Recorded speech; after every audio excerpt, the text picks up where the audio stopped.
Hello everyone, আসসালামু আলাইকুম। আজকে হয়েছে খালামণির বিয়ে। এর জন্য দেখো আমি কত সুন্দর করে রেডি হয়ে নিছি। আমি খুবই এক্সাইটেড কারণ একটু পরে বরযাত্রী আসবে। আর আমরা কিন্তু আগেই সব খাওয়া দাওয়া করে ফেলছি, এখন বর আসার অপেক্ষা করতেছি। ফাইনালি ওয়েট করতে করতে বরযাত্রীরা চলে আসছে। দেখো এখানে সবাই আমরা দাঁড়ায় আছি গেট ধরে। তারপরে গেটের হিসাব টিসাব শেষে বর গাড়ি থেকে নামলো। এখানে আমরা সবাই এতক্ষণ অপেক্ষা করতেছিলাম যে বর কখন গাড়ি থেকে নামবে আর আমরা নিয়ে যাব বাড়িতে। বর তো এখানে লজ্জাই শেষ, মুখ বারবার ঢাকতেছিল টিস্যু দিয়ে। যাক, বর মানুষ একটু তো লজ্জা পাবেই।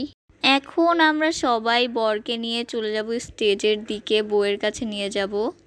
নিয়ে যাওয়ার একটু আগেই আমরা সবাই মিষ্টি শরবত এগুলা বরকে খেতে দিলাম। বর মিষ্টি খাওয়ার পরে তারপরেই বউয়ের কাছে চলে গেল।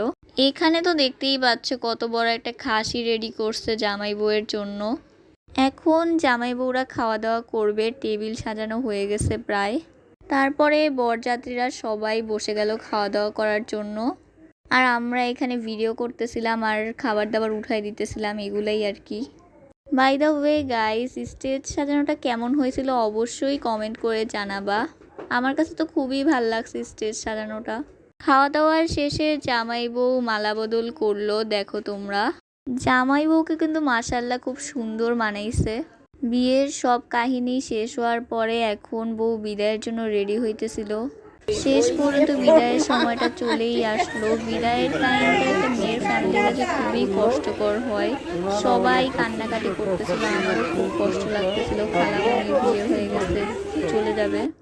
তো গাইস, আমার আজকের এই বিয়ের ব্লগ এতটুকুই ছিল। ভালো লাগলে অবশ্যই লাইক, কমেন্ট অ্যান্ড শেয়ার করবেন। আল্লাহ হাফেজ।